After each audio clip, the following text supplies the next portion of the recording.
Cronómetro 15 minutos en marcha. Ahí estamos. Bueno, como vimos en la presentación anterior, la célula es uno de los niveles jerárquicos en que yo puedo dividir a los organismos vivos y podríamos decir que la célula o las células son las unidades morfológicas y funcionales de los organismos vivos. El alumno muchas veces dice eso y no sabe qué es lo que dijo. Yo le pregunto y no sabe explicar. Morfológica, ¿qué quiere decir? Que a través de las células yo doy la forma, la estructura a todos los órganos, aparatos, sistemas y al individuo. Y funcional, ¿qué quiere decir? Que las células cumplen todas las funciones que los organismos vivos hacen. La unidad morfológica y funcional. También podría definir a la célula como estructuras que componen, junto con la sustancia intercelular, a los tejidos. Eso sería otra forma de definir célula. Y así lo puedo hacer de varias maneras. Entonces, las células yo las puedo clasificar. Siempre es bueno organizar a través de una clasificación.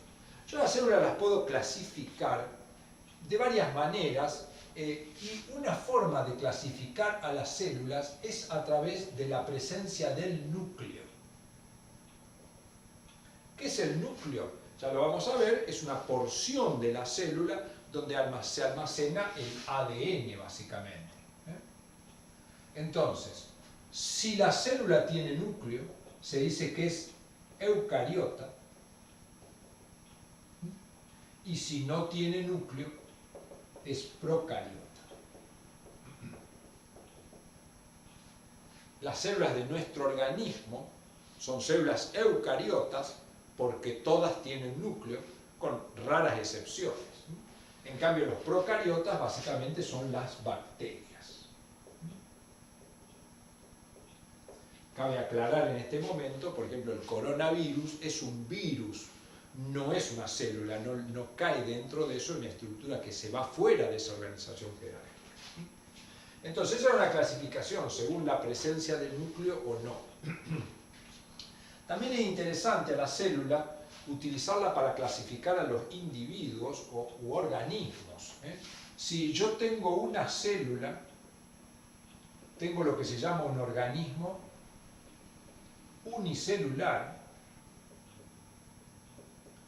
que no es nuestro caso, pero la medicina es importante porque los organismos unicelulares son, por ejemplo, las bacterias, son los protozoos, que pueden también producir algunas enfermedades. Y si tienen más de una célula, tengo los pluricelulares, que es nuestro caso. Nosotros estamos formados por miles de millones de células, donde cada una de esas células está especializada en cumplir funciones de acuerdo a qué parte del ADN utilizan. Algunas utilizan parte del ADN que le permiten ser células de sostén, otras contráctiles y otras del sistema endocrino. Muy bien. Entonces, esa es una clasificación, procariota, eucariota. También la puedo clasificar a las células de acuerdo a su ADN. Si yo tengo el ADN en una célula que está dividido en 46 porciones, no es lo mismo si está dividido en 23 porciones. Cuando está dividido en 46 porciones, tengo una célula que se llama diploide, que en general corresponde a células somáticas. Es decir, ¿qué son las células somáticas? Las que cumplen funciones. Una neurona que conduce impulso eléctrico, memoriza, aprende, una célula muscular que se contrae, etcétera, etcétera. Y las que tienen 23 se llaman haploides y son las gametas o células que van a intervenir en el proceso de fecundación, el espermatozoide y el ovocito.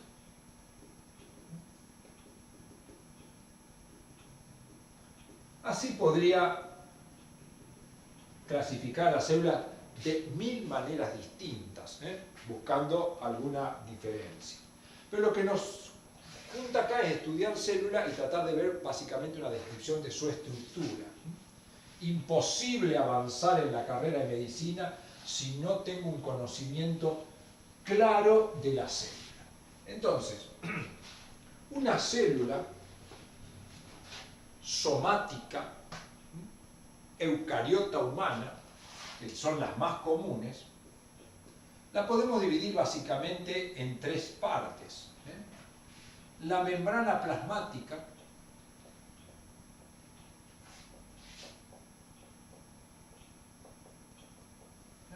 si esta es una célula, yo la puedo dibujar así.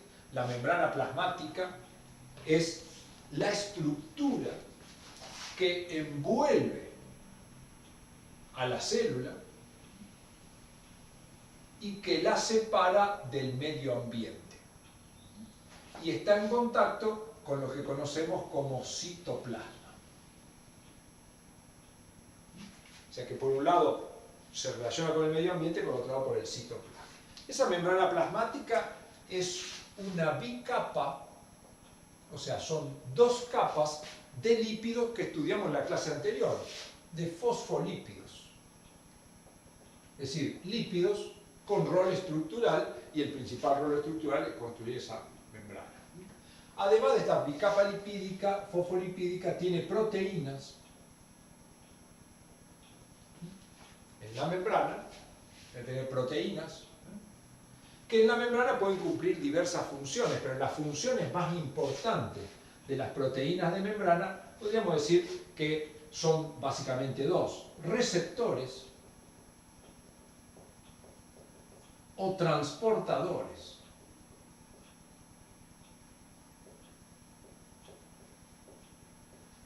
Es decir, esa membrana es una bicapa de fosfolípido y después proteína. Algunas son receptores, ¿qué son? Y bueno, para tratar de enterarme qué es lo que está ocurriendo afuera, ya lo vamos a estudiar, hay una clase de receptores, y otros transportadores, o sea, algunas le permiten saber qué ocurre afuera y otras le permiten intercambiar nutrientes que ingresen o desechos que salgan o secreciones que la célula haga, por ejemplo, como el sistema endocrino que vuelca hormonas hacia su exterior. La otra parte de la célula es el núcleo. En el núcleo tenemos nosotros una estructura que se llama cromatina, que está formada básicamente por proteínas y por ADN. El ADN, ya lo vimos, almacena la información genética y las proteínas colaboran en esa organización. Es como si la información genética fuera libros y las proteínas hacen como si fuera el estante donde yo acomodo los libros. Y esta cromatina la puedo dividir en dos grandes grupos: laxa o eucromatina, o condensada, o heterocromatina.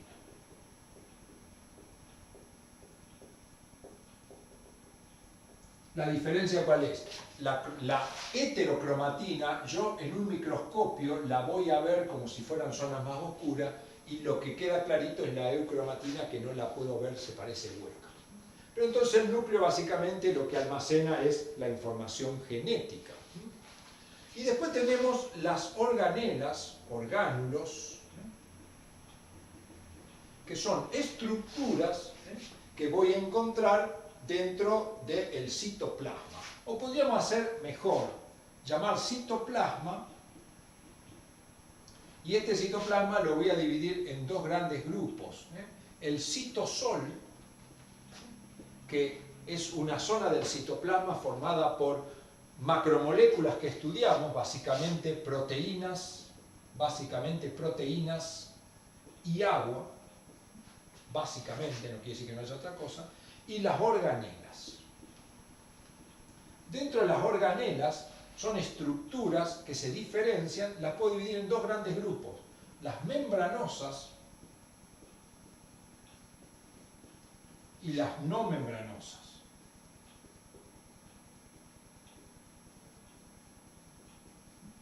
Las membranosas están formadas por las mismas moléculas que forman la membrana plasmática.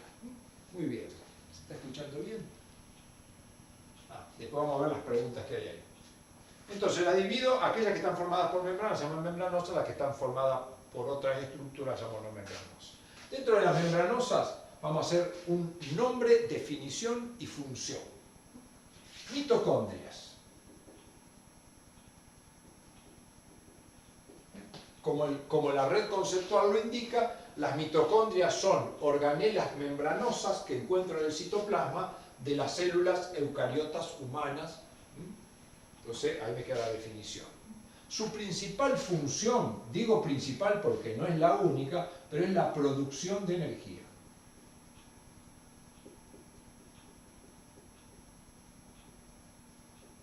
A veces decimos, es la síntesis de ATP. Es lo mismo, ¿por qué? Porque el ATP es la molécula que almacena transitoriamente la energía. Entonces, la producción de energía o síntesis de ATP es exactamente lo mismo. Entonces, eso eran las mitocondrias. Siempre nos nombramos la principal función. Otra organela membranosa es el aparato de Golgi.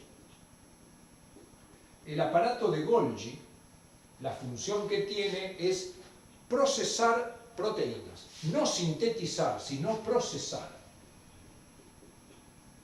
Procesar y hacer funcional una proteína. Porque la proteína se sintetiza en lo que se llama el retículo endoplasmático rugoso, que también es una estructura membranosa, cuya función es la síntesis de proteína.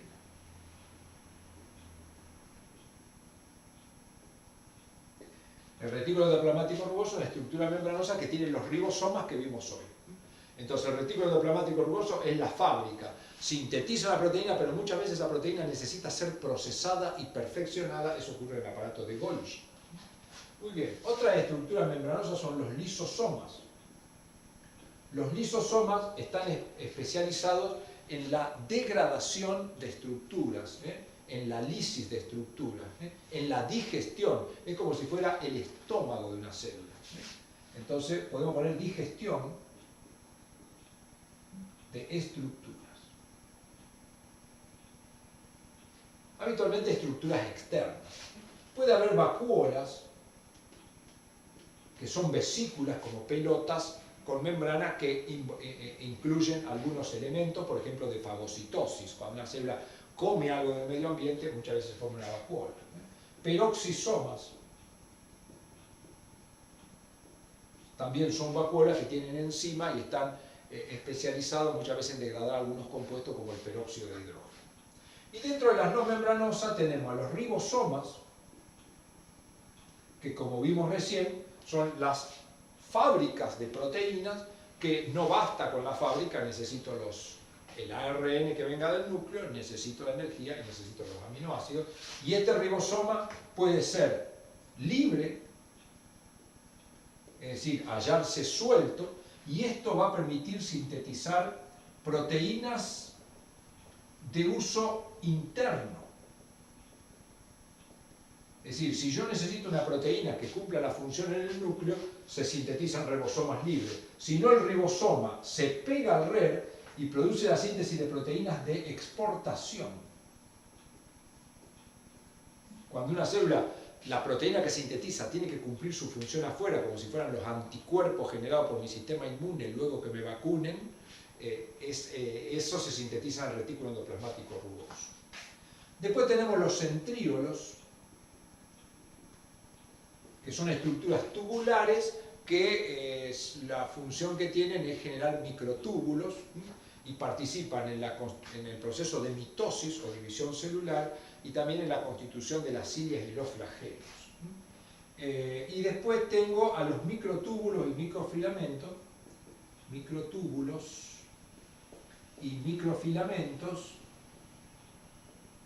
que son estructuras formadas por proteínas que básicamente pueden formar el citoesqueleto de la célula. Muy bien, me quedan 40 segundos.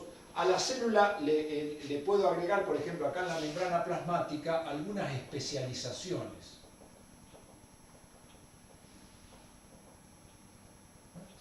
Como las cilias y los flagelos.